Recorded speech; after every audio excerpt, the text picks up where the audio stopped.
I mean, things are gonna have to get way worse, and they're gonna. I don't know. Hopefully, they do wake up. Some days I think like they won't wake up.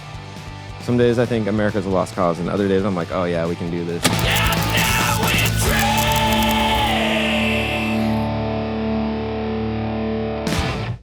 Travis, what the fuck's going on, man? Sorry I'm late. Just a little. Yeah, sorry I'm late. I'll blame your entourage. Yeah, it's my manager and my publicist. They're they come at a discount rate. You just don't show up here by yourself ever. I don't? No, every time you've done the show, you've done it with other people present. Who did I bring last time? Well, because it was you and Bobby last time. Oh, that's right, Bobby. Oh, and then my friend Jack came that one time. Yep. Yeah, I always roll deep. Sorry about that. Oh, I don't care. Just giving you a little shit about it. So it's been a couple of years since I last seen you. What have you been up to, man? Oh man, a lot, I guess. Been all over the place. This has been a crazy year just due to the fires, Spent like the first 6 months kind of just like displaced, and about first 3 months displaced. Like I was in Altadena, and we had to evacuate due to the fires. Ah, shit. So I spent the first month at Joe's house in Highland Park, and then his parents decided to sell the house due to the fires. So I moved out of there while they fixed it up and sold it. And I moved to our art space in Pico Union. And I was camping there with my cat for like 3.5 months because we didn't have power or gas or any of that, Like our house survived, but it was like, full of ash, and, there was no power or gas. So I kind of and also just due to the health concerns, I kind of like waited as long as I could to go back. And then it was like a few months of like cleaning the house, like cleaning all the ash out, throwing shit away. So kind of just started like working on stuff again, like this past month, like stuff we were planning to do in January. Oh, shit. Joe moved like 3 times this year. He moved out of his house into Hollywood, and then now he's in South Pasadena. And then we also moved out of our art space, and we're getting a new office in South Pasadena this week. Nice. So we're kind of just starting the year right now. Hell yeah. Yeah. Better late than fucking never. Yeah, it's been a weird year. It's been a weird year for sure. Yeah. I'm kind of glad that 2025 is like, I'm going to just show you my colors from the top, from the fucking jump. Last year was like, oh, 2024 is going to be my year. And this is like, lit by the end of the year, it's like, holy fuck, this has been kicking me in the dick. 2025 is like, no, we're not even going to play around with it. No pretenses. Fuck you. Half the city's got to burn. Yeah. Yeah, it's everything gets worse every year, it feels like. Does. But things have been going pretty well the last couple of months. We're about to start working on the documentary that we've been doing, the Buddyhead documentary. We haven't touched it in like I guess like 3 months, just due to like life, really. But yeah, we're getting an office in South Pass, so we're gonna start working on that. And Joe's got like 3 records that he's about to finish. Sick. Tell the audience more about the fucking doc. Don't just be like, oh, we're doing a doc. Oh yeah, I'll give you the pitch. It's like I shot 250 hours of mini DV tapes between 1998 and 2005. It's kind of like that like death rattle of the old world, like kind of right before everyone has a cell phone, and social media and all that. And it's a lot of like it centers around Joe's band, the Icarus Line. Joe Cardamone's my best friend, for those that don't know. And we've been friends for like 30 years, I guess. I put out the Icarus Line's records back in the day, and spent most of my 20s and 30s on tour with them. So it's kind of based around them, but there's also footage of like At the Drive-In, Murder City Devils, Elliott Smith pops up. I'm blanking right now. Fugazi's in it. Primal. We do a tour with Primal Scream. We do a tour with Perfect Circle. And then there's just tons of other bands because, like, we played festivals or shows. Cave-In's in it. We do a tour with Cave-In. Dillinger Escape Plan's in it. But yeah, it's kind of just like that time before everyone has a cell phone, and that's kind of like what it's about. Is like just it's our story of kind of like traversing through like from like the punk scene in LA to like touring nationally, overseas, and then kind of like a little bit of arena rock toward the end, and yeah, just us navigating that kind of that last death rattle of the old world, kind of, it's a time capsule for sure. Oh yeah. Well, it's a time capsule that a lot of people, the younger generation just won't fucking understand without having to fucking actually see it. Yeah, I mean, it's cool. I mean, even just like even if you don't know who the bands are, just like almost like as a study of people, like watching like people are bored in it. You know what I mean? Like something that doesn't happen these days. Like a lot of the footage is like us hanging out in like shitty backstage rooms, like bored, you know, and like the drummer of the Icarus Line's pretty funny dude. He's kind of like the narrator of the film because he's just kind of like entertaining us the whole time, you know.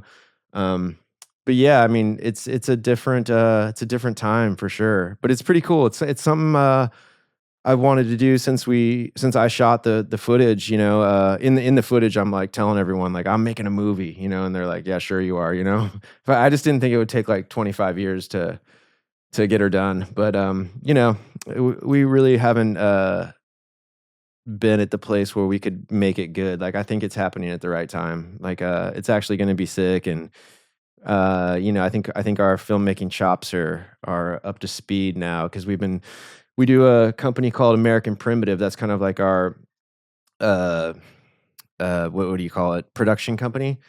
And because Joe did I helped with it. I helped write some of the dialogue, but Icarus Line Must Die was a movie that Yeah, I went to the premiere. oh yeah, that's right. And Michael Grodner made that movie, and you know, I remember when Joe told me they were making a movie about him. I'm like, man, that's gonna fucking suck, dude. And I helped him write some of the dialogue. I was still at my mom's, like kicking heroin, but I helped him write some of the dialogue. I wasn't around for the making, but you know, seeing it, and that was kind of what inspired us to kind of start the production company and realize that, like, oh, we could. This is kind of punk, you know. It's like it's almost like having the band back together. Like, you know, it's a bunch of dudes just making shit, and we started making music videos and short films, and we're working on a couple. Like, we got some scripts for some features, and yeah, I think like just doing that for, I guess, fuck, I don't even know how long we've been doing that now. Like since 2015 or 16, something like that. So it's, you know, it's almost been 10 years ish, you know, give or take a couple. And I think our chops are finally up to the speed where this project, the Buddyhead movie, will actually, you know, be good. So Fuck yeah. That's the beautiful part about the modern era is like it's actually affordable to make film because yeah, back in the day you couldn't make a professional product with, you know, what was available to consumers. yeah, These days, like even using old footage, like modern editing techniques and fucking anyone can have fucking Premiere Pro. It's not like you need a fucking crazy fucking $10,000 computer and software that'll cost you a fucking arm and a leg to fucking edit it. yeah. And this is just all footage of the time. Like there's no talking heads or, I mean, there'll actually probably be an interview with me and Joe that kind of is a lot of, I don't know if it'll be image, but we'll be kind of narrating it.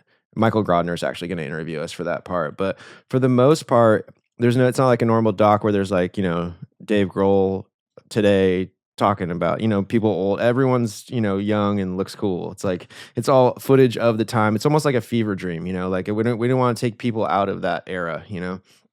Just want to be fully immersive and Yeah. And it's just like, I don't know. That's just kind of like, we don't want to be like everybody else. We don't want it to be like every other doc. I mean, that was the intention too, when we shot it, you know? what's the goal with it commercially? You know, we've talked to a few people, like Hulu was interested, and I think that's still a possibility. You know, some corporate streaming thing, but I think initially we're gonna do it ourselves and put it out on our own website, and we're gonna tour it and hopefully do some film festivals. Like we'd like to play some shows and, you know, come spend a night evening with us, and we'll play the movie, do a Q&A, and then maybe Joel will perform some music afterwards. He's been doing this thing called Midnight Mass. It's almost like a people say it's noise, but it's, you know, like a noise show, but it's more like avant-garde or jazz, kind of like rock and roll jazz, I guess. Most of the performances don't have drums. It's like guitar and keyboards, samplers, and it's him and then like whatever other musicians that he kind of puts together. So I think we would grab people from the city that we play in, and they would come, and so it'd be like, you know, old stuff, we talk about it, and then like new stuff as far as music, you know. So Nice. come Good. spend an evening with us, and then we'd like to do festivals, like film festivals. Oh yeah. So is it gonna be like those old VH1 storyteller fucking shows where it's like, you know, we talk about where this song came from and shit? I mean, I think we just get some audience participation and like talk to people and get some feedback, you know, see if people have questions and talk about making it. And if people have any questions as to like some of the stories, if they need us to elaborate, we could do that, but yeah, excited to kind of that's going to be like the fun part is like taking it out and doing actual shows with it, that just connecting with people. That's kind of like what I get off on, that's why I do Instagram. It's like everything I do, it's all about like connecting with people, really. That's a great segue, because I wanted to ask you about your fucking Instagram these days. Yeah. So how much is Russia paying you? I wish they were, man. I feel like you're doing their work, and if they were fucking paying people like Tim Pool, they should have been throwing you something. Shit. They should definitely pay me, man. For those of you who are not aware, the evolution of the Buddyhead Instagrams is how would you best describe it? Because I'm sure you'll be more accurate than I am. I mean, it's a communist meme page, really. I found out I've always had these views. I think everyone should have healthcare. I think everyone should have a job, a place to live. I think we should take care of people. I don't think like 6 CEOs should make all the money. I agree. And in 2020, due to the lockdowns, I had enough time to start reading books and found out that my views were called communism. And, the more I read, the more like I read this book called The Jakarta Method. And it's basically about how the U.S. government just goes around and either like genocides or coups or bombs or assassinates anyone that wants healthcare, worldwide, like any communist countries. And it's just like every chapter is like one chapter would radicalize you, but it's just like chapter after chapter. And it's since the birth of the CIA, and it's like they just go around and like nuke people that like want to own their resources, that don't want to give it to American companies, and it's like that shit radicalized me. And this other book by Michael Perenni called Black Shirts and Reds, and it kind of tells the history of the USSR. Like when you start reading books and you learn that like, before communism in Russia and China, they were like feudal slave states. Oh yeah, feudal. And then like in 10 years, Russia became a world power, and started challenging us. They won the space race. China got rid of poverty. They have high-speed rail. Cuba, with 50 years of illegal sanctions, has a lung cancer vaccine, and they're like, main export is doctors. Cuba's a wild place. Have you ever been? No, my dad's been. I've been twice. I'd love to go. Havana's wild. It looks cool. It's one of those places where I love going, but it looks like there's still a lot of fucking urban decay. Well, they're under sanctions. Oh, I know. Sanctions for 50 years by us. I know. A lot of the cars are held together with like Russian baling wire and shit like that. Though it's a communist state, it's hyper capitalism at street level. It's wild. Because when I was last there last year, and it used to be that there were 2 national currencies. They're down to 1 national currency, but everyone takes dollars now. And everywhere you go, like, do you take dollars? Like, yeah. And then it's a different exchange rate in every establishment you go into. And I'm talking like bodegas, restaurants. They're like, oh yeah, it's 400 pesos to the dollar or 240 pesos to the dollar. It just wild, just differences everywhere you fucking go. And everything's negotiable. Like our Airbnb host just got like his homie to drive us around a bit because it was like $20 a day, which was dope. A fucking killing for them, and like didn't bother us in the least fucking bit. Yeah, I'd love to go. But yeah, in 2020, I kind of learned that, but just because I had time with the lockdown, that my views were communist, and the people that I'd like told me to read those books, they'd just been right about everything for like 4 years. So I started like investigating what that was, and that's how the Instagram became a communist meme page. And then I just started reading books to like win arguments too, like about like Israel and all that. Yeah, we're in a fucked up state of affairs. The whole fucking world is. It's like, yeah, why should one fucking accident fucking bankrupt you possibly for generations? I mean, why should hamburgers be $20? That's because part of it is we're paying fucking fast food employees $20 an hour. Like, and I have no problems with fast food employees making $20 an hour. I have a problem with the government deciding only one class of people makes that as their minimum wage. It doesn't make sense. Yeah. Like why is the fast food employees? Well, I think it's more the CEO makes, gang of money. That's the real problem. Well, yeah, but for tons of other businesses. Because he doesn't do shit, For sure. But there's tons of other businesses where the CEO makes a gang of fucking money and their employees make $3 an hour less.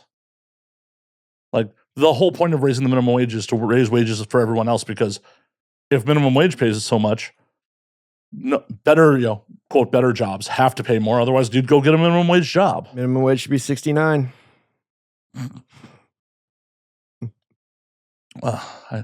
At some point, it would cause some crazy hyperinflation too. But we're already fucking seeing that. So yeah, we're gonna see that no matter what. So are you getting out and actually doing like more activism for the communist movement, or just the memes? I mean, my thing is like I would not join an organization until there is like a minority of, or like a general minority of Americans that agree with the views, because otherwise you're just hanging out with a bunch of undercover cops and shit. Fair. I mean, it's like, I don't know, that I don't really see them doing anything that like really changes anything either. I think the best thing I can do is what I'm doing, and that's like spreading class consciousness and like trying to get people to read books, which is almost virtually impossible in America. Well, yeah. Like, to be communist, you have to read books, and Americans, they're like allergic to that.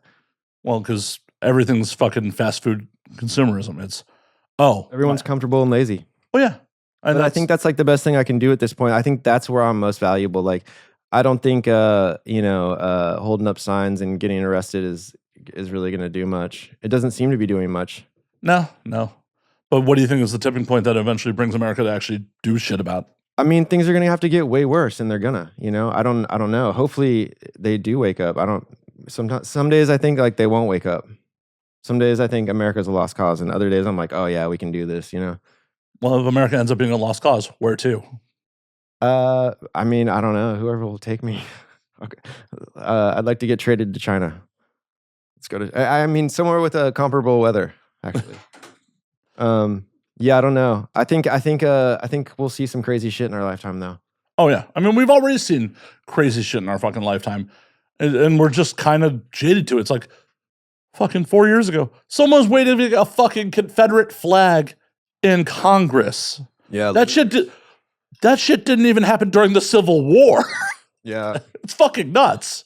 Yeah, I think we should have properly punished the Confederacy, instead of building statues and naming military bases after them.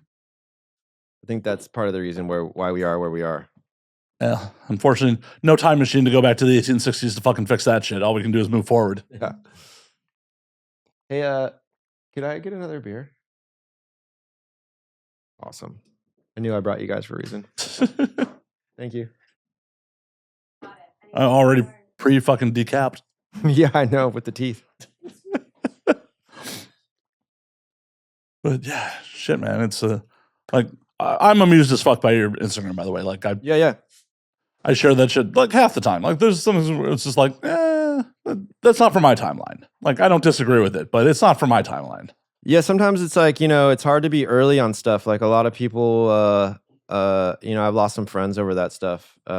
It's like, just being ahead of like the collective opinion, What was the reason for I lost a lot of friends over like Israel, really, just, saying they're basically Nazis. Like it's a Nazi state, They're doing a genocide. Well, so the problem with the anti-Israeli stance is, as a Jew, like we're indoctrinated. But they're not a Jewish state, really. Well, let me finish. We're indoctrinated at a young age that Israel is the Jewish state. Yeah. It is, the representation of our people. Mm-hmm. So it's for a lot of people that are Jewish and have been indoctrinated at it, from a very early age. Oh yeah, like. And that's why I started reading books, because like 2020, my friend was like, "Oh, do you support Hamas?" And I was like, "I don't even know what the fuck Hamas is," So I just read a bunch of books so I could win some arguments. Had to like educate. I mean, I knew I was right. I'm like, I don't think like the empire is like the way to go. Yeah, well, it's like it was started by atheists. They just use like the Jewish thing for marketing. Really, half of them are Christians. Well, it's honestly all England's fault. Yeah, well, yeah, and the Nazis. Well.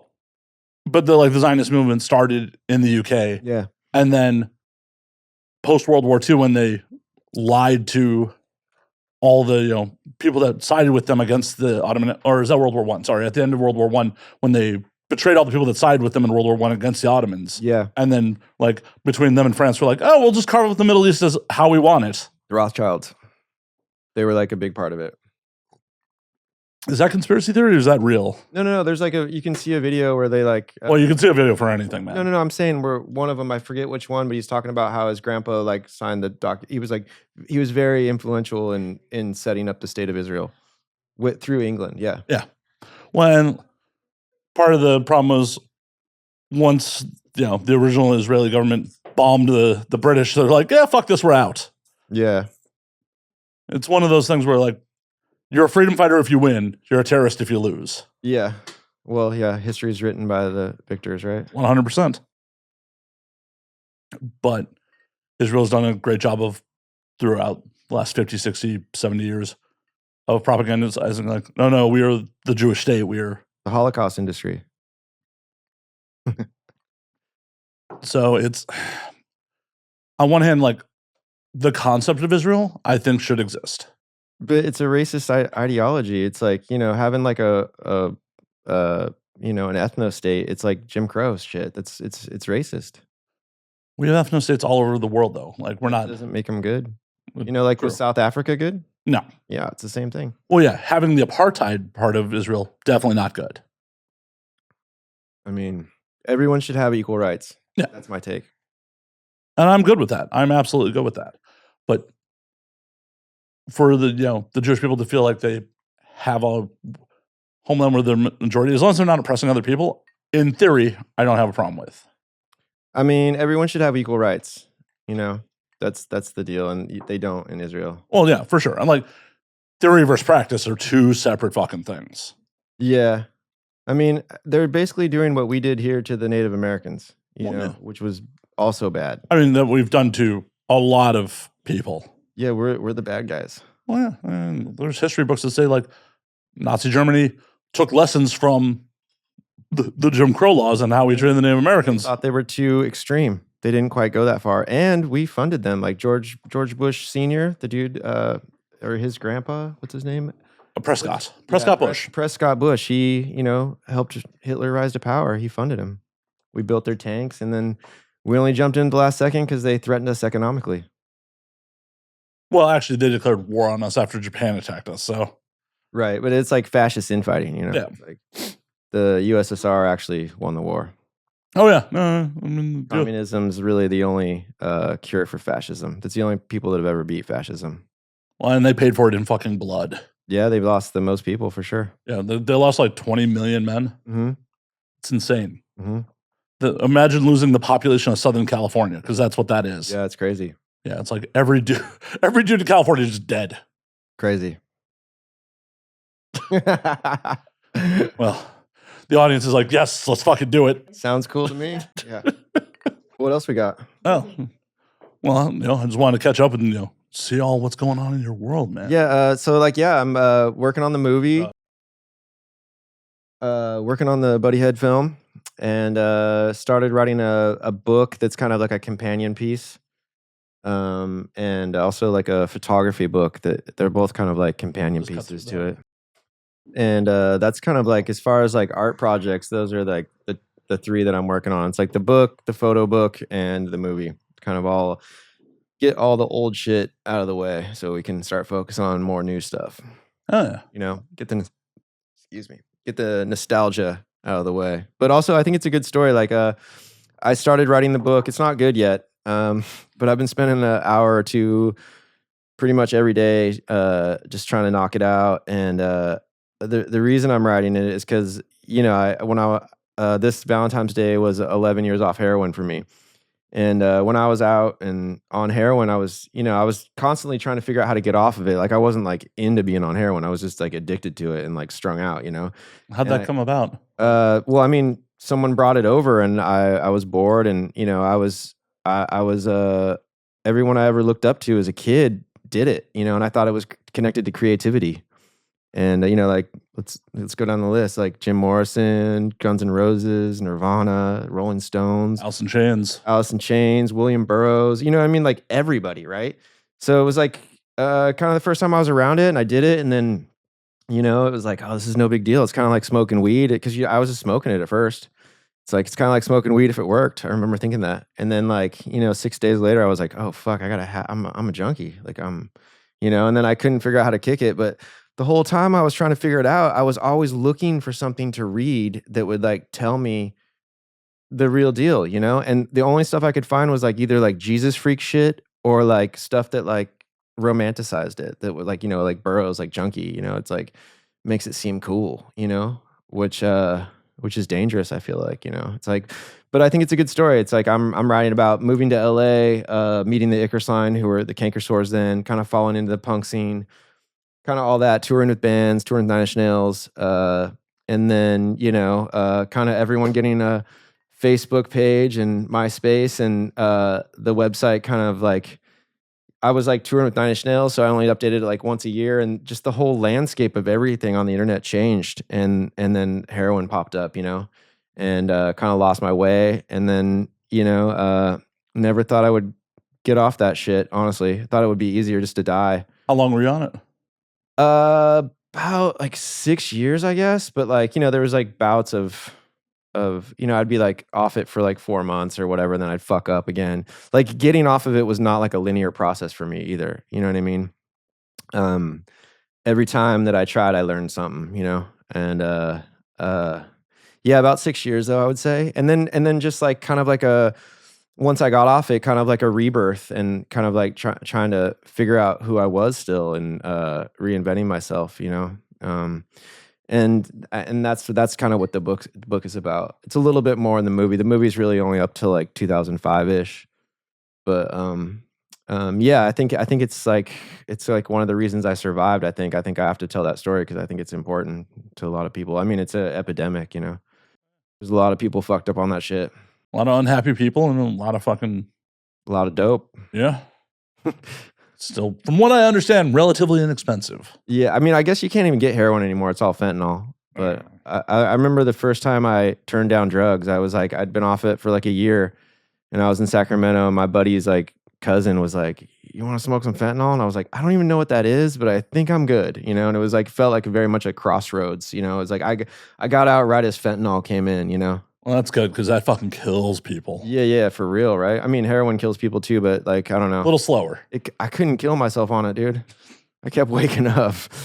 Were you trying, at least subconsciously? I mean, yeah, for sure. It felt like, to me, like my take was when I was on dope, I just never thought I'd be able to get off it, so it seemed like dying would be easier. Like I had friends that killed themselves, and I remember being like kind of jealous in a weird way, which is fucked, What made you able to stay through it? Like, fucking still be here right now.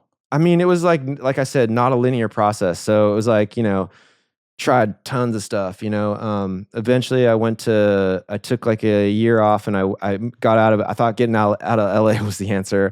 And I went to my mom's place in Bellingham, Washington. And it was just like almost even more rampant there. You know what I mean? I thought it'd be like, oh, small town, like no, less to do. Like I remember like the first day I got on the bus, and I was like, everyone on this bus is on dope. You know what I mean? Because like when you're on heroin, you can the nods, and you can fucking see it. I mean, I can still see it, but like, especially when you're on heroin, you can sniff out other junkies like immediately, and it was just like, whoa, okay, that was wrong. But I think going there, and then, I was clean for like maybe like 6 months, and I was like writing for Beats Music, which turned into Apple Music. Like I would write, like my friend got me a gig, and I would write like, they'd send me like the 7 like hot songs of that week, and I'd write like 2 lines like why you should like it, It'd be like new Foo Fighters song, and I'd be like, just make up something. Yeah, and so I saved up a bunch of cash, and I was gonna move back to LA, and then like I'd been clean for like I think like 6 months or 8 months or something like that, and I went out and scored dope and got it. What made you want to score when you got back? Like, I mean, dude, you're addicted to it, It's like you just it's a crazy one, heroin. Just wasn't quite there yet. I didn't really understand how to do it. But yeah, I got arrested like right away. Like it was almost like a spotlight was on me. Like I copped dope, got in the car, shot up, pulled out, and cops were like right behind me and just fucking lit me up. Went to jail on a Friday, got out because there was like a holiday, so I got out like on a Tuesday. Ugh. And yeah, man, like 3 days in jail was like, dude, it was like 3 years, man. Like, you know what I mean? I was like, this is not for me. And I got really lucky. Like they didn't find my heroin. Would have been a felony instead of a misdemeanor. Well, they what misdemeanor did they get you on if they didn't find the heroin? Just DUI. Oh, okay. They took me to the hospital and took my blood. But yeah, I had it in my coin pocket and went into jail with me and came out. And that was the last dope I ever did. I did that stuff, and then I basically had to like go to court like every week to like pee in a cup for a cop. And if I fucked up, I was going back to jail. So that was a big reason, just to like, okay, and then once I had that time, it was like, okay, I can do this, Did they make you do mandatory NA or? Yeah, I had to do a bunch of stuff. I had to go to like AA meetings and some kind of like counseling class. I forget, a bunch of shit, but I did all that stuff. Yeah. How'd that jive? Because I know those are a lot of God-based shit. Yeah, I mean, I did AA too, like in bouts too, like just to get like girlfriends off my back and shit like that. I always had to like, I learned stuff in AA and NA and all that. And at times it was good to be around people that weren't just trying to get high. That was like one of the positive things I found from it. Like I had a problem with saying I was powerless. Like I think that's like really bad. Like, you know what I mean? Like I was like, I'm not doing this forever. And also just saying you're an addict, like people would stand up and be like, I have 25 years sober, I'm an addict. It's like, I'm never doing that. You know what I mean? Like I'm not an addict actually. I'm powerful. Like I had a problem with saying I'm powerless. Like I'm not. Right. You have agency in your own life. And I just think it's bad. I think it's like, I think what you write and what you say like writes your story. You know what I mean? And I don't want to be saying negative shit about myself, Well, for sure. And also I don't. And the God stuff is weird. Yeah. Oh, I just don't buy into the, And the dude that wrote all that shit, Bill W., he wrote it on acid.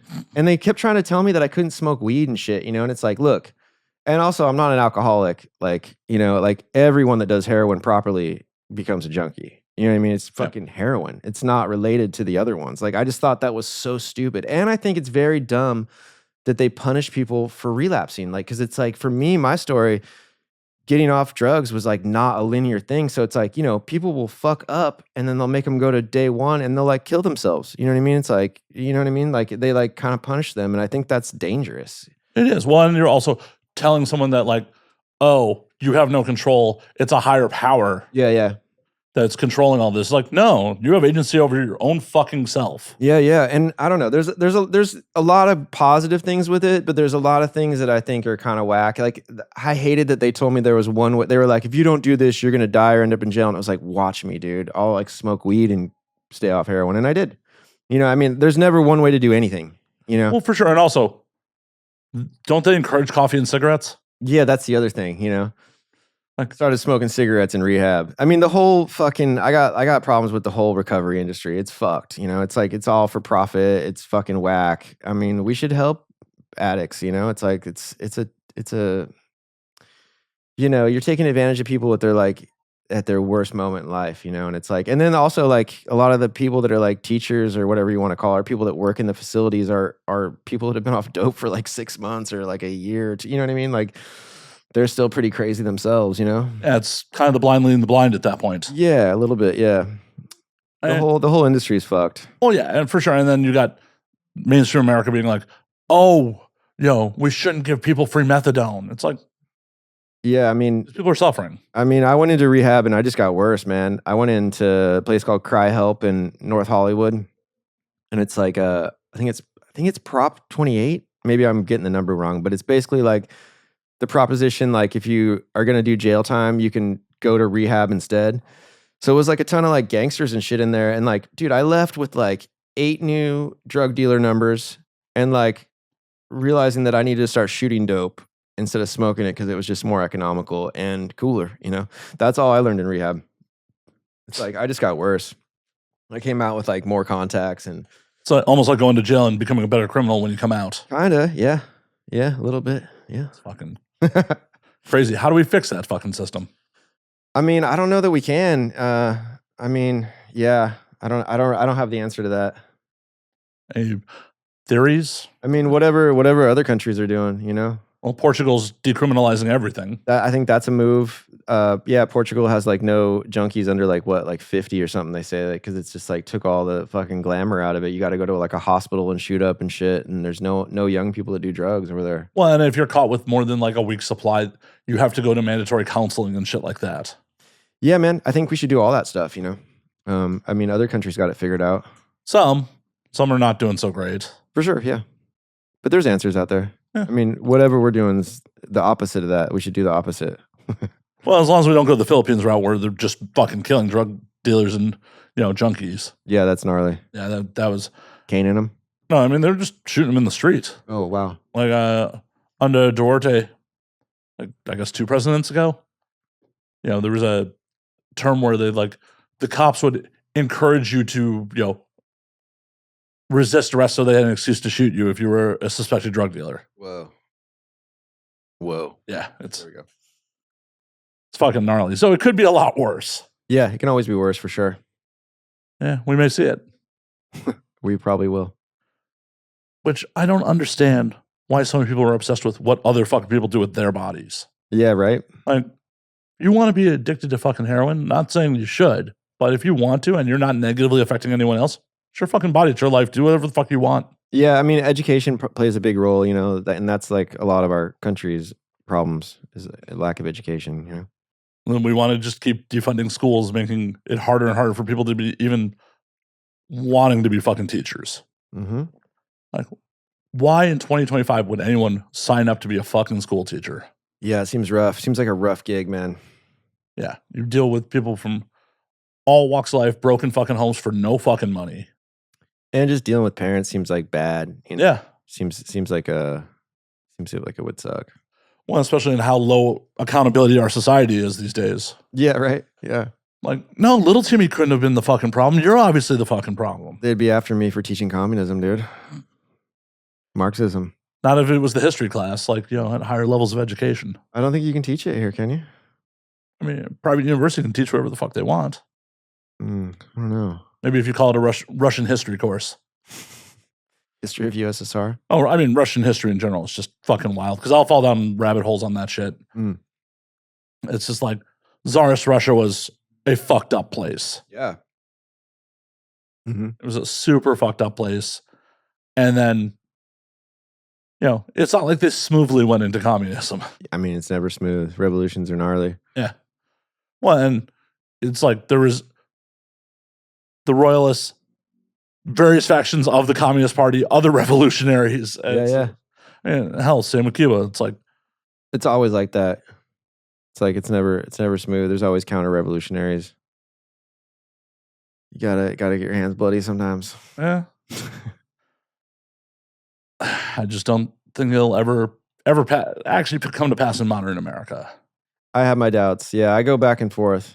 I sometimes I have like revolutionary optimism, and then other days I'm like, yeah, it's never gonna fucking fly here. People are too dumb. TVs are too cheap. Everyone's comfortable. Everyone likes the propaganda. Well, I think a lot of people are not necessarily thrilled about the propaganda, not necessarily thrilled about how things are, but boy, it's much more difficult to actually go out and do something versus just talking about it on the internet. Right. Yeah, I just mean like when I say propaganda, I mean like movies and, the whole world loves our propaganda. Music, movies, all of it. Oh no, the first time I traveled out of the country, the first thing I said was, wow, America is the best marketed country on the planet. Yeah. I landed in Tokyo, saw how the Tokyo subway system works. I'm like, I don't even speak the fucking language. It's easier to get around here than it is New York City. Yeah, for real. Like, how the fuck does that work? How can I get from point A to point B so much easier? Because they have a better system. They care. It's just a better designed system. Yeah. And everywhere has its flaws. Like, no place is ever going to be fucking perfect. But I guess it's trying to figure out what the best possible system is. Yeah. What do you think about like some of the Nordic models and shit like that? They're cool. I mean, it's better than here, but yeah, I'm not a fan of democratic socialism. It's like I think communism's there's a reason that America spends billions of dollars going around stamping it out because it works. It's like, yeah. I just think I think capitalism in general is a bad one. When you're doing things for profit, it's like you got to throw away food, all that stuff. Like under communism, you just make like what you need. Yeah, at least my experience in Cuba, it didn't quite work like that on the ground level. Well, I mean, it can't because America like sanctions the shit out of them. But considering it's doing pretty good. It's like they have a lung cancer vaccine, you know? Yeah. But a good example was we did a cigar factory tour, Mhm. and our tour guide was like, yo, my wife's a doctor, and I make more as a tour guide than she does. Right. You know, my kid wants to be a tour guide, not a doctor, because this is a better quality of life being a cigar tour guide. Right. So I don't know if it actually works because it's not in a vacuum. Right. Because I mean, that's a fuck situation where it's like, oh, hey, I mean, all you have to do is look at like, you know, the capitalist countries in South America and see how they're doing. You know, it's like that's why we're rich. You know, they're all fucking suffering and they use capitalism. You know, it's like when you stack up the models next to each other, communism, people's life expectancy gets longer. You know, they have healthcare. You know, they're provided housing. It's like, well, that's pretty big wins for me, dude. yeah, no, I mean, those all things that should be fucking happening. Yeah, yeah. I mean, yeah. But yeah, we live in LA. This is a place where one wrong move could be you could be on Skid Row. Yeah, you could be on Skid Row from one just misstep in life. Yep. Like And, you know, I just think we should take care of people. You know, I think it's an embarrassment that we have like homeless people and people on the street. You know, it's a bummer, man. We should take care of, you know, I don't know, dude. Life's tough, dude. I think we should take care of people. Oh, I agree. I absolutely agree. And you know, the only system I know that does that is communism. Like, you know, China got rid of poverty. They have 97% home ownership. Like, just that alone is pretty badass. I'd love to own a home. Never gonna happen. Not here. No, definitely not here. Never gonna happen. And that's a big one, having a place to live. Yeah, and not having to fucking worry about it. Yeah. I don't know, man. Yeah. It's a big selling point for me. And, you know, China hasn't dropped a bomb in like 50 years, 40 years, something like that, you know? Like, it's pretty cool. Well, yeah, when bombs is how we extend our influence. You know, that's what we do here. Oh, yeah. Entertainment and bombs. Those are our exports. Yeah, and then making movies about dropping bombs and how sad it made us. Our guilt over, turning that profit from dropping that bomb. Yeah, dude. Yeah. Well, it's why, we're never going to have free healthcare and free fucking college tuition is because those are the incentives to join the military. That's true. Yeah. It's very true. Unless a bunch more Luigis pop up, you know? Still ain't going to be free. No, but I mean, like, you know, like the dude that shot the fucking CEO. Yeah. Like, I think if people start getting shot, things might change. Yeah. Premiums may go down. I mean, we might get healthcare. Who knows? I doubt it. I mean, if we kill all of them, maybe. There will be more to replace them. Maybe. And have you seen the housing market get cheaper because that Blackstone CEO was shot? No, but I mean, I'm just saying, like, yeah, one or two isn't enough, you know? But I think things are going to get bad enough where things like that are going to start happening.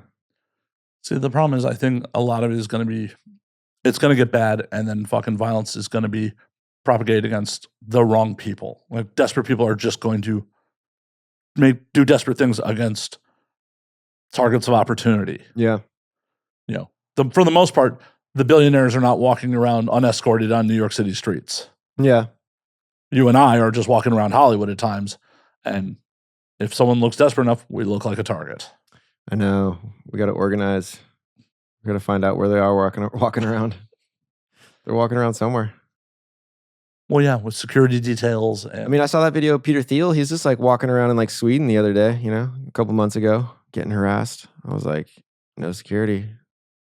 Where's Luigi?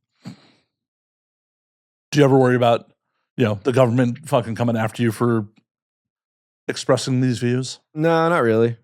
I mean, honestly, I was like more worried back in the Buddyhead days. I got punched way more, you know, just like for having, views like Good Charlotte sucked and shit, you know, like my music views. I think I was more scared to have than these. Really, I don't think they're coming after me.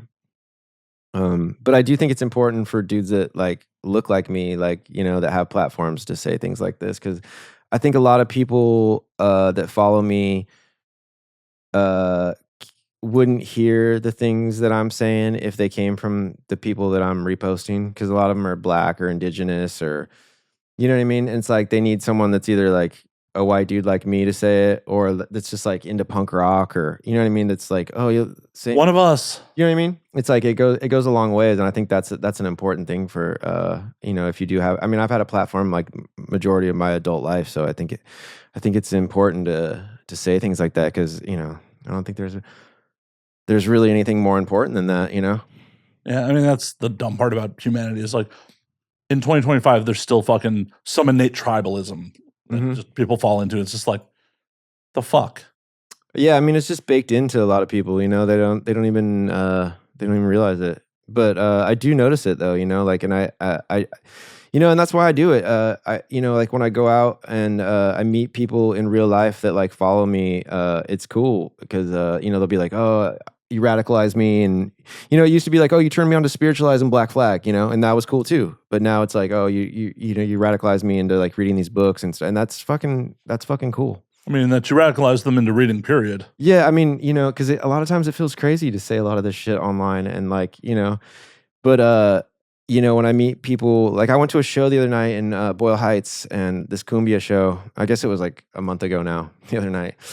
Time's a weird thing when you're this age. But the other, like a month ago, I went to this cumbia show in Boyle Heights, and like I had like 5 different people come up to me, like take photos with me and tell me that like they started reading books and like were, communists now, and like had these views, and that's fucking cool, man. I mean, that's why I do what I do, is it connecting with people. It's fucking dope. So do you think if people actually fucking, in a hypothetical, theoretical world, people actually started taking to the streets, taking up arms, do you think you would try to lead the charge? I mean, I think there's better people than me. I try to stick to what I'm good at, and that's like, making art and propaganda minister. Yeah, I mean, I think people listen to what I say and have for a while, and I don't know. I guess I'm a tastemaker, or, for lack of a better word. I have been since the Buddyhead days. And sometimes being early on things is hard, but that's just kind of like the path I've taken. And I don't know if I would like lead the charge, but I just think there's people that are like more educated and better equipped to do that kind of stuff. I try to stick in my lane. This is America in 2025. Educated on a subject matter doesn't mean that you can't lead people to it. Yeah, I mean, I just try to stick with what I'm good at, I mean, who knows what the future holds for any of us, really. But I mean, lately, I just try to stick to what I'm good at, I think I'm the best use doing what I'm doing, really. And like, honestly, just like existing in the real world and having these views, I think is important. Like, yeah, I could be holding signs in the street, but I think existing in the music world and the art world and like making films and writing books and shit, and then also having these views, is like setting an example. For sure. You know what I mean? Like, I think that's more valuable than being like, oh, I'm fucking communist, dude, and I'm fucking in this, or you know what I mean? I don't know. I just think I'm more valuable existing in a world where not everyone's communist. And I mean, if you scroll back at my page, I've been right about a lot of things. Like the people I follow, that they're fucking, the people that I'm reposting, they've been right. So it's like, I think by just setting an example is like more valuable in that sense. Are you going to do any longer form art that pushes this, narrative? And I think everything that I make has like, it's definitely influenced by it. I don't know if it will be something more overt. Overtly. I mean, possibly down the road, but I think everything is kind of like has that like tinge to it, even like the narration I'm writing for the movie, it's like, I mean, back in the day we did a Momia feature. Like that was like one of the first features we did, like the Black Panther dude, that was in jail. It's like, I've always had these views. It's just like, I didn't really know how to vocalize. I didn't really understand what it meant. Do you know what I mean? Like but I've always had the same views. Yeah. You didn't know what to name the view. You didn't know. Yeah. You didn't know how to label it. Yeah, but I knew that. Whoa, sorry about that. It's all good. But yeah, I knew the Black Panthers were fucking doing good stuff, and yeah, we did a Mia feature in like '99. I want to dial it back a little bit away from the political stuff for half a sec. Yeah, let's do that. You're like, fuck, I didn't come on here to do that. No, we can talk about whatever, but yeah, it's probably more fun to not talk about politics. For sure, and I normally avoid that stuff because it's just such a bummer a lot of the time. Yeah, for sure. But when you mention tastemakers, I've talked to other people about this. It's like, I feel like it's one of the things that's kind of missing from art in this world. because there's no monoculture at all anymore. Yeah, there's a lack of like, and also just like independent voices, really, like in all of that. That's why I'm starting the site. I mean, the site's back up, buddyhead.com, and there's not a lot of content, but like for the past like year or so, excuse me, me and a couple of dudes from our Discord, the Buddyhead Discord, they whipped up the site and kind of built it, and then we were kind of like, I guess I was testing it out. You know, I'd be like, oh, this doesn't work how I need it to work. Like the images don't show up. You know, it's been like a trial and error because like they're just doing it for free. Like when they got free time, they're fucking dope dudes. And so it's finally working now. And I've got some contributors coming in. We've been doing some like mostly like record reviews lately. My friend Keaton though wrote a thing about like running like on trails and stuff like that. But I think there's like a lack of independent voices in like all media, you know, like everything's corporate, you know, there's, and I don't think there's any way for people to like really find new music, you know, or like there's no like independent voices in politics, culture, film, art, you know what I mean? Like there's a void of all of that, you know? Well, for sure. And that's why I love this medium, because there is no barrier of entry. Anyone can fucking start a podcast. Now, being able to stand out from the noise and people to actually find that voice, that's fucking difficult. They make that tough. Well, just from the sheer volume, I don't think it's Spotify or Apple suppressing fucking independent voices as much as there's just so much fucking noise. It's difficult to stand out. Yeah. There's 5 million podcasts on Spotify. Wow. And unless you hear about a show from someone specifically or there's someone famous attached to it, how do you find it? Yeah. How do you have the time too, you know? There's only so many podcasts you can listen to. Exactly. And it's like, if you already have your rotation of favorites, how does this new show take up one of those slots? Unless, you know, you're a huge Marin fan, and since Marin's calling it quits, like, well, I got a couple hours a week to spend now on a new podcast. Yeah. It's the unfortunate double-edged sword of there being no masters, no gods in fucking podcasting. Yeah. Yep. Yeah, I think there's a void in all that stuff. So, I mean, yeah. I think people are finally ready to like kind of get off like corporate apps a little bit and but what choice do they have? Go to like a website. I mean, I would say like a few years ago people only use websites to like buy stuff, and you know, I see a little bit of a shift now. I think people are looking for alternative things, you know, a little bit. Go back to blogs and shit like that too. I mean, I don't know, I think so, maybe. I'm hopeful about it, at least a little bit, otherwise I wouldn't be doing it. I mean, it's not like we don't really have any content that's lighting the world on fire yet. We're just working out the kinks still. But well, what content is going to be there that'll light the world on fire? I don't know yet, man. I've just been hitting up all. I got a lot of cool weirdo friends that are in different little scenes, and like I, you know, hit up my friends in the cumbia scene, hit up my friends that are into hip hop, punkers. You know, like runners, because I run a lot, but like all these like different little subcultures, and I'm just like, yo, write stuff and tell people about the cool shit you know about, you know what I mean? And that's what I want the site to be, just like which is kind of what it's always been, you know, just like a hub of people that I know that are fucking cool and weird, you know, that I just think there's a void for that. I think people like that shit too. I mean, I have trouble finding music, you know. Well, yeah. I mean, how would you find new music these days? I mean, you don't find it like on streaming apps. I listen to the same fucking 10 records on there, you know what I mean? It's like, well, part of that is getting older. Like your brain chemistry actually changes, that you're not as accepting of new music. I mean, I'm always looking for new music. Yeah, I am a definite snob though, but I've always been a snob, you know? But well, yeah, that's part of the brand. But I find new music through my friends because they're like artists and they're like in that world, you know? So it's like, I just like check out what they're listening to, really ask them what's up. But how do they find it? I mean, they exist in those worlds. So they're either like playing shows with those people or producing those records, or if it's difficult for someone like you who actually has those contents. That's what I'm saying, yeah. How does the guy in Iowa? Yeah, exactly. You listen to Drake, you know, or whatever, you know, like one of the 10 corporate artists that, you know, benefit from streaming. At least back in the day, you could bribe some program manager and yeah, right. You know, get something cool possibly played on your local radio station. Yeah. No, yeah, payola is like the norm now. It was like, you know, I guess it always kind of has been, but it's just different now with streaming. Oh, for sure. Is college radio even a fucking thing anymore? I mean, I think a little bit. I mean, I was just on KXLU, and I fucking forgot how much I love the format. Honestly, I had a good time. A bunch of people heard me that I know. It was fucking a good time. I went on Tony No More Heroes show. It was a good time. FM radio. It's like I forgot how much I dig that. I had like a college radio show when I was in high school. That's kind of my roots. I had the Friday 2 a.m. to 6 a.m. It's like when you can play cuss words. Right? Yeah, so I was like 16, 17 on college radio, playing like Body Count and shit, Hell yeah. You know what I mean? Punk records, Oh yeah. I mean, when I was in high school, I had a couple friends that were going to Northwestern and like popped in on their show a couple times. Like it was like fucking middle of the night death metal shows. It's dope. I love college radio. I love FM. Small. There's actually a new. I forget what it's called. I shouldn't even bring it up because I don't remember the name. But there's a new pirate, kind of like low broadcast station. I forget what it is, but I think we might do a show on there. Actually, Oh yeah. I shouldn't have brought it up because I can't remember the name. But Well, go to buddyhead.com and find out, Yeah. when they're going to be on there. DM me. I'll tell you.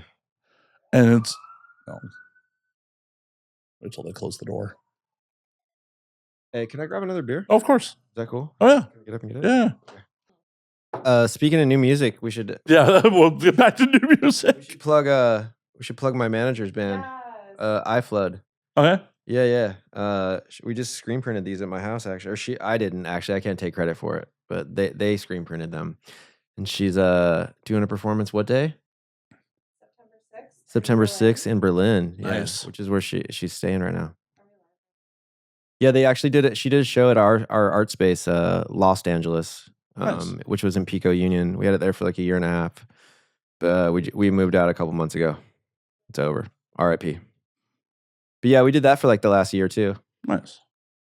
We originally built it to make music videos, but we only shot 2 of them there, and then it became like an event space and took over our lives.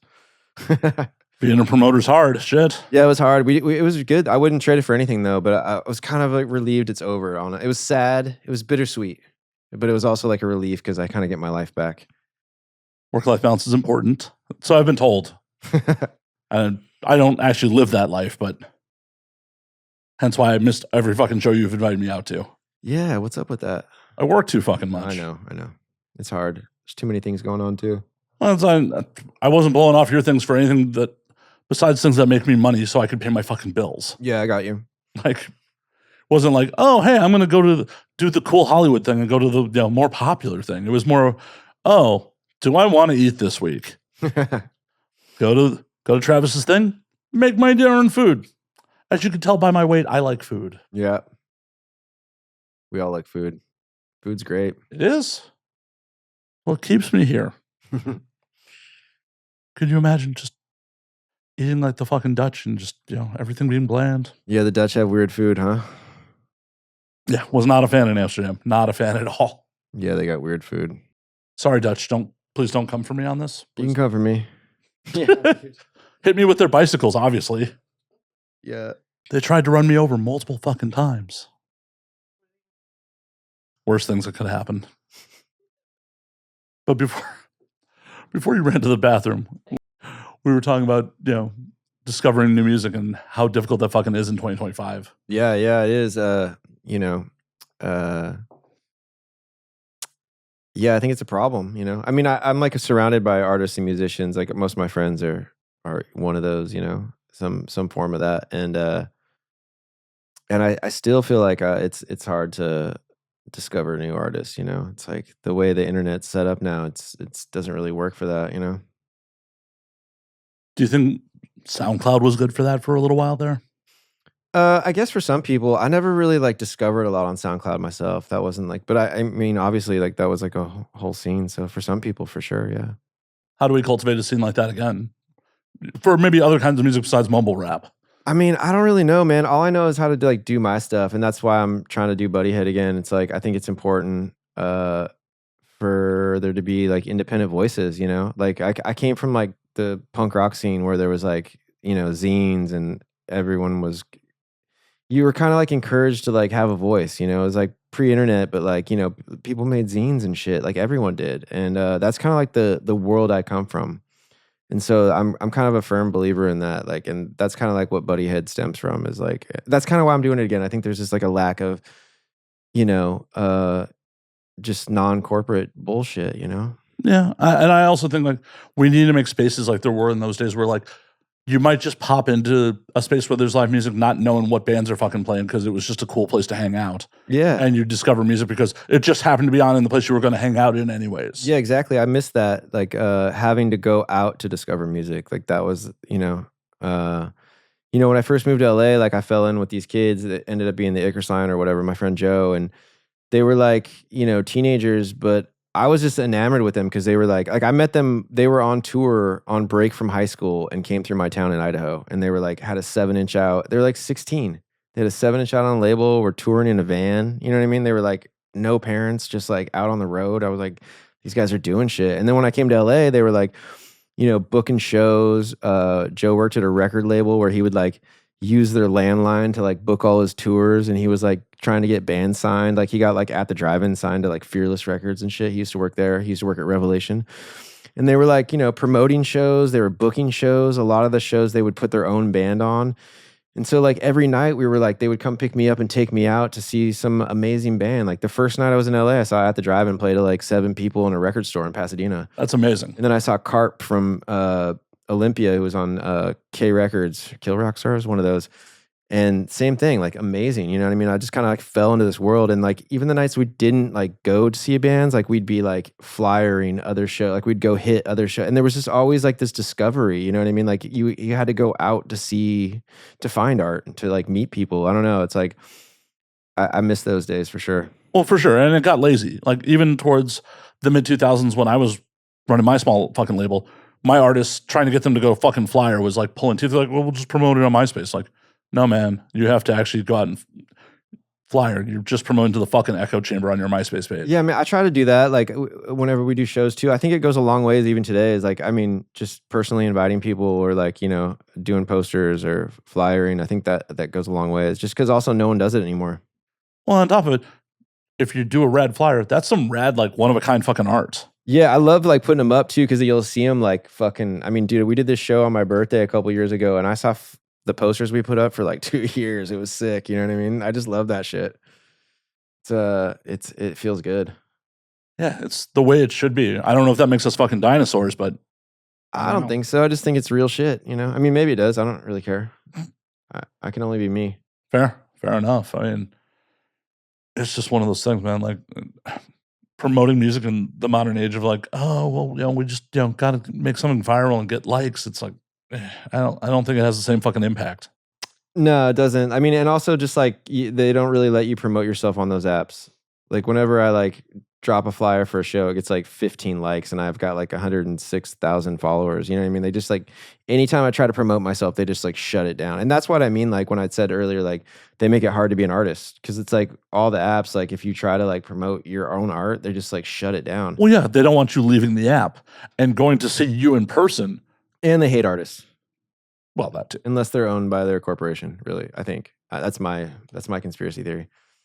I don't know if it's true or not. They're like, go get a job at Amazon. Pee in a bottle. Yeah, totally. Piss bottles. How is there not a punk band called Piss Bottles? One of my favorite Twitter accounts is Amazon Piss Jugs. Nice. He's a commie too. Of course he is. Yeah. That is not a pro-capitalism account. I could tell by not even seeing an ounce of their content. Yeah.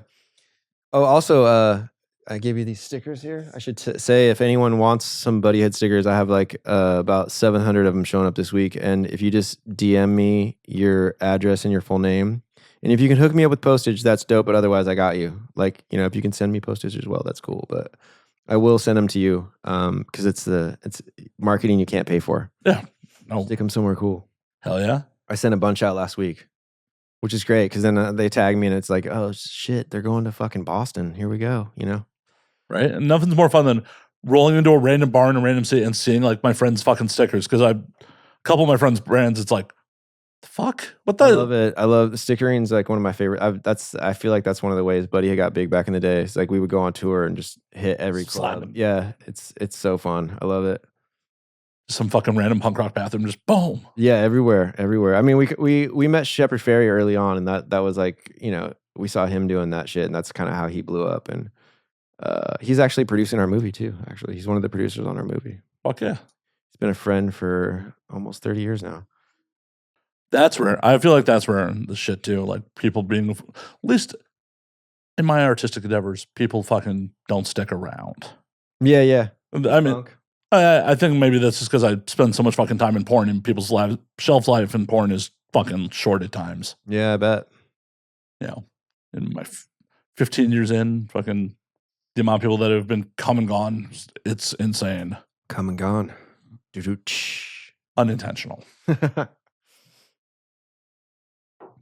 As things get more expensive, I think you're gonna just watch more good artists just give up too. Yeah, I mean, especially getting older, people just give up, start having families and stuff like that. Gross. Yeah, totally gross. Who wants a dream killer? Don't get it. Why would you want to bring another human into this world, especially in modern times?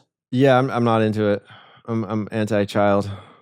Yeah, I got my vasectomy, so like, nice work. I've filmed that shit for YouTube too. Really? I'll have to check it out. I'll send you the fucking link. It's mostly me just mugging to the camera. Yeah. And I managed to keep my dick off the internet still, so. Good work. I think mine's off the internet too. Was it ever there? No, I don't think so. I don't think my dick's ever been on the internet. You're not sure though? I don't think so. I mean, I'm not sending dick pics, so I guess, Yeah, it's probably the move not to do that. Like, people don't think about the consequences that, like, oh, that exists on the internet forever. Yeah. If you're ashamed of such things. Never been my move. Nah. I think it's low class. It's just like, no, if you want to experience it, you can experience it in person. Yep. Otherwise, yeah. It's a good take. I have them occasionally, every once in a while. Mm-hmm. Not often. I don't know, man. Like, I just feel like we need more ways for people to discover fucking more music. Yeah, I agree with that. I'm trying to do my part. I mean, how else would you encourage other people to do their fucking part? Because it can't just all be you. I mean, I come from like punk rock, so it's like I think everyone should have a voice. I mean, But how do they express that? Website, Do you think more people should be doing music websites, or like how do they express that voice? Everyone should have a voice, but how do they express it? I mean, whatever works for you. It's like you could do social media, you can do a website. We just said you can't do social media. They fucking hate artists. I mean, there's ways to do it. You could get on TikTok. It's like, oh god, TikTok hates artists more than TikTok hates everyone. But I mean, as long as you're talking to the camera, they dig that. You know what I mean? Depends on what you have to say. Like I follow some people that are kind of big that are like that. That's a different style. Like I'm more of like a writer, so that doesn't really work for me. Like I'm not like a talking head dude. Well, like this shit's hard for me, really. I'm not like, this is not what I excel at. Like I'm a writer, so it's like that style of music journalism doesn't really fly on social media is what I mean. But like if you're a talking head, they dig that. They can sell shit, through you and stuff like that. Well, depends on your content. I guess with music, also like make zines. You can make zines, give them to people in real life. Like I think that shit's important. Like making real shit. But all of it together is great. Like you should do all of it. Honestly, more people should be artists. We're all artists. Yeah, we're all artists. So it's fucking beaten till it's beaten out of us. Well, some people are better at it than others for sure. But I mean, I think I think it's important to express yourself, even if you're like, I think bad art's kind of good. It's like it's fun. You know what I mean? Like I suck at drawing and painting, but I do it. I wouldn't show it to anyone, but it's fucking fun to do. It's good to be bad at shit, That's all I mean by that is like, it doesn't mean they're going to be Raymond Pettibone, but they should still do it. It's okay to suck at things. Oh, for sure. And it's the only way you're going to get better. Yeah. I mean, you don't just like wake up and be good at shit either. Oh, 100%. Suck at everything. I get people wanting to start podcasts all the fucking time, and they're just like, well, I just want to wait till it's good. It's like, unless you start fucking doing it, it's never going to be good. Yeah. Not ever. That's all I mean by that is like, people should just do things. It's like people should do things they like, not just like for a profit incentive. It's like we need more cool shit, man. But how do you convince people to do shit that's not profit centered? That's why I just do it myself. Well, but I'm just saying, like, how does one encourage anybody in 2025 to be like, have an actual hobby? Just have a hobby. You're going to enjoy it, dude. I mean, I like my life. You know what I mean? Like, I don't know. It's like, what's your other option? Go work some shitty job you hate? You know what I mean? Like, I don't know, dude. Like, or potentially do both. Well, you're going to have to do both in the beginning. You know what I mean? Yeah. You may have to do both for a long fucking time. And that's okay, but it's, like, nice to have, like, an escape in art or expressing yourself. Like, I mean, I get off on it, man. I get off on connecting with people. Uh, I get off on, influencing people and connecting with them and turning people on to shit, dude. I like sharing music. I like when people come up to me and they're like, "Yo, 20 years ago, you turned me on to fucking The Monarchid or Jesus Lizard or Jesus and Mary Chain." It's like, that's fucking dope, you know? Because music's fucking spiritual. It's fucking medicine, you know? And it's like, knowing that, like, I made someone's life, like, a little bit better, that's fucking cool, dude, you know? For sure. But yeah, I don't know. I think there's a lack of cool shit in this world, man. And I think more people should make stuff, whatever that means for them. You know, like, it's different for everybody. Like, if you're into fucking, like, now I'm into running. You know what I mean? Like, which is a weird thing because, like, my dad was a track coach and I thought it was lame as fuck. Like, my whole childhood, I was just like, it's for jocks and squares, you know. And then in the pandemic, this Paris running brand came to me and they were like, "Hey, can you do Buddyhead but for running? Like, make it cool." And I was like, "Sure." And then they were like, "We'll pay you $500 extra a month to start running." And I was like, "Oh." I mean, I would have, like, jacked them off every month for $500. So I was like, "Sure, I'll do it." Fucking hated it at first. And then, I don't know, maybe because I'm an addict, I got fucking super into it and I fucking love it now. So, like, you know, I think running content's great too. I mean, like, whatever your shit is, like, whatever you like to do or whatever, like, makes this life not suck. I think that's the move, you know? No, for sure. How much are you fucking running, by the way? It depends on the day, but I usually run like on average, like, I'd say like 5-6 miles a day. Fuck. But, like, some days I go longer. Like, when I run with, like, one of my friends, like, she'll push me and we'll go, like, sometimes like 12. Like, the furthest I've run is 21 miles. I've never run like a marathon or nothing yet, but I'd like to. Good on you, man. Like, I don't think I've run 21 miles in the last 10 years total. Yeah, I've run a lot. I run a lot. I'm like addicted to it. Like, it's like therapy for me. Like, it's almost like meditating. Like, it's like the one time where, like, I'm not, like, staring at my phone and people aren't calling me and, like, whatever weird thoughts I got just get beat out because I'm running, you know. It's like, and you get high from it too. That's the thing that, like, I never knew growing up. You know, I'm an addict, so, like, the runner's high is fucking sick. And if I do it in the morning, usually I do it in the morning, that, like, I feel like, I'll go early and it's like, after doing that, it's like you already feel like you did more than most people, like, the whole day, you know. It's like, dude, I just ran fucking 7 miles. Like, that's fucking sick. I already accomplished something, you know. And then you just feel good from the high too, you know. And I'm vain. It makes your body look better. So it's like, I dig it. And it balances out, like, drinking too, you know. Why would you want that? You know what I mean? Like, I don't know. I feel better about drinking. Like, dude, this morning I was so hungover, and sometimes the only thing that helps it is, like, going running. You know, because I could just lay there in pain, or I could, like, go run. Even when there were points where, like, I would get my ass on a treadmill every fucking day, like, just I've never been able to bring myself to run any fucking real distance. Yeah, I got real into it, man. It's a surprise for me, even. I didn't see it coming. But good on you, man. Like, good on you that you fucking found that shit. Yeah, it was a weird one because, like, like, growing up, I just thought that shit was lame. Like, my dad was a college track coach and an Olympic track coach, and I kind of grew up, like, being a kid at track meets, and I just thought it was fucking whack. I just thought it was for squares. Well, yeah, no one thinks, oh, fitness is punk rock. Yeah, and then this company came to me and they, like, asked me to, like, kind of do Buddyhead but for running, and so I started interviewing people, like, that were left of center, like, artists. Like, I interviewed, like, Walter from, like, Gorilla Biscuits, and, you know what I mean, like, people that were artists or in bands that ran, and that was a pretty cool experience. And then I got to go on a couple running trips with them. There's this thing called the Speed Project, and they did, like, a relay race from Santa Monica to Las Vegas. So, like, there was different teams, and they'd have a van, and, like, each runner would run, like, whatever. Like, I mean, everyone has different strategies, but the one I was with, they would run, like, 5 miles, and then the van would pick them up and someone else would get up and keep running. Like, they ran all the way from Santa Monica to Vegas. And then I went on this other one called Cocodona where this dude ran over 100 miles, and I didn't even know that was, like, possible. Oh, like those ultra marathons? Or Yeah, you know what I mean? So I was around all these people that were just, like, doing all this crazy shit. Like, I didn't even know you could do that shit. I didn't know, like, someone could run that far. Yeah, that shit's crazy. Like, every time I hear about shit like this, it's like, No. Yeah, and I kind of got couldn't fathom that. dropped into that. Like I just started running, and I was, running legs on this relay race, like through the desert. It was like it was cool. How much did you end up running on that? I would run like 5 mile legs with some of them, but like you can't fuck up because it's like a race. So it was like, it's kind of getting dropped in the deep end of the pool or something. It's good. It's a good way to learn. Got people that fucking depending on you. How many people on the relay team? I can't remember, maybe like 6 or something like that. Yeah, we were crewing it, me and this other dude, but taking photos and making sure everyone didn't die. Stayed fucking hydrated. Yeah. Smoked a lot of weed too. It's fucking PED. Is that allowed? Yeah. You can smoke weed. We drink a lot of mezcal too. They say it opens up the lungs. The last leg, everyone was drinking mezcal. Well, aren't you supposed to drink beer when you fucking finish a marathon anyways?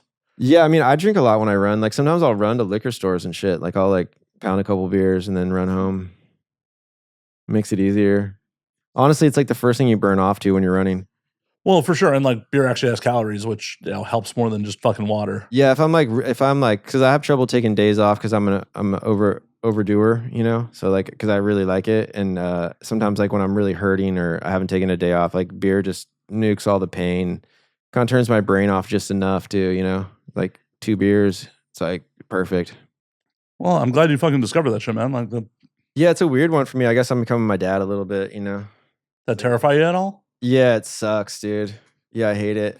We don't have like, I mean, we're cool now, but like growing up, I didn't have the best relationship with him. Yeah, it didn't sound like it. Yeah. So yeah, I just started looking like him too, which is like kind of rough. I looked more like my mom up until I was like 45 because I'm 48 now. And like the older I get, the more I look like my dad, which is horrifying. But it's just, you can't escape it. What are you going to do? It's going to happen to everyone if you're lucky enough to stay alive. Which isn't promised. Yeah, man. I mean, I'm surprised I'm still here. So it's like, it's all extra credit at this point for me. Oh, for sure. Like I'm at a point where like, I thought 30 was a fictional age. When I hit 30, I was just like, yeah, this is someone's parents' age. Like I had no plan for surviving this long. Same. Same. Like I'm 44, so I'm just a little younger than you. It's just like, this is all very fucking fictional. Like, but it's also a giant bummer. Like, one of my good friends died last year in a car accident. It's just like, oh yeah, but this could all be over in a fucking instant too. Yeah, same. That dude that I brought last time, Jackie. Yeah. The dude, he was actually in this band, the Cauterizers. I put out their record on vinyl. It's on Buddyhead Records. They're like a sick surf band. He actually died in a motorcycle accident. Some car took a left turn and fucking took him out. It was devastating. That's fucking horrible. Yeah, nothing's promised though. Yeah. This is exactly why I don't fucking ride, because drivers in LA are fucking shit anyways. Even when I want to have a car around me. Yeah, I don't fuck with motorcycles, dude. No. It's not like if you're going to crash, it's when. Yeah. And sometimes it's just beyond your fucking control. Yeah. And statistically, you're going to get into a car accident the longer you're on the road. I want to just have a fucking car around me when that accident happens. Yeah, I agree with that. I don't like motorcycles, especially after my dude died. I don't fuck with them. Yeah, like if I learned how to ride, like, and to do it on a track or something might be fun, but not out in the wild. Yeah, I've ridden dirt bikes. I mean, I grew up in Idaho, but those are fun. But I don't know about like riding them around the city. Nah, on roads with people, fuck that. Yeah, no thanks. Cars are scary enough. Well, and on top of it, here in LA, LAPD has a 1% clearance rate for hit and runs with injuries. Damn. So, like, if someone hits and runs you, they're probably not getting caught. I love those the new bikes, whatever they are, the little fucking like hit ones. Yeah. What are those called? Like e-bikes or whatever? No, they're like really noisy. Like, oh, like, yeah. I don't even know what they're called, but they're like, you see like gangs of them. Yeah, the packs of dudes just like lawless. I love those things. Whatever they're called. Dude, my favorite experience is one of those is like, I was out on a Sunday and like a pack of people just on those blocked off Santa Monica Boulevard in WeHo. And like we're doing tricks in the middle of fucking Santa Monica Boulevard. I watched the sheriff, like 2 cars next to me, like look and just turn down a side street. He's just like, yeah. Fuck this. I've seen that before. They all just like split up too. It's like, what are you gonna do? You know, the cop didn't just decide to say fuck this. He just turned down a side street. Didn't even bother. Yeah, I love seeing like the 4-wheelers and like dirt bikes when there's like a whole gang of them. Yeah, I mean, I don't want to fuck with it, but I like the chaos factor of it. It's a good vibe. Yeah, on one hand, it's like, oh, as long as it's not impeding where I want to fucking go, I'm totally down to watch the chaos. When it's like, God damn it, I need to fucking be somewhere. Yeah. And y'all are doing burnouts in the middle of the fucking street. It's like, fuck. It's like, most things in life. It's only, sucks when it's an inconvenience to you. Yeah, true. But hey, man, we're going to get you out of here. We're going to call last call on this motherfucker. Let's do it. Travis, before we get you out of here, where can they find you on the things? Let's see. Buddyhead.com is my website. I'm on Instagram with a bunch of accounts, but my main one is buddyhead_. That's probably all you really need to know. I'm on Patreon. I'm on Twitter. How people get on that Discord? Oh, just DM me on any of them. I'll send you a link. Or hit my link tree, which is in my my link in bio on all those. Hell yeah. Yeah, we got like over 3,000 people on the Discord. It's cool. There's like a reading list. People have started bands meeting on there and stuff. It's pretty fucking cool, honestly. I like the Discord a lot. It's kind of like an evolution of the message board we had back in the day. Yeah, no. And that's what the new website was built from. Like, it's a cool little community, honestly. It's one of the better things I've done in the last like 5 years, I would say. Fuck yeah. Yeah, it's a cool spot, and it's free, dude. Hell yeah. Well, let's not wait another 5-6 years to have you on again. Yeah, that was great, man. Thank you for having me. My absolute pleasure. Till next week. Drink up, motherfuckers. That's right.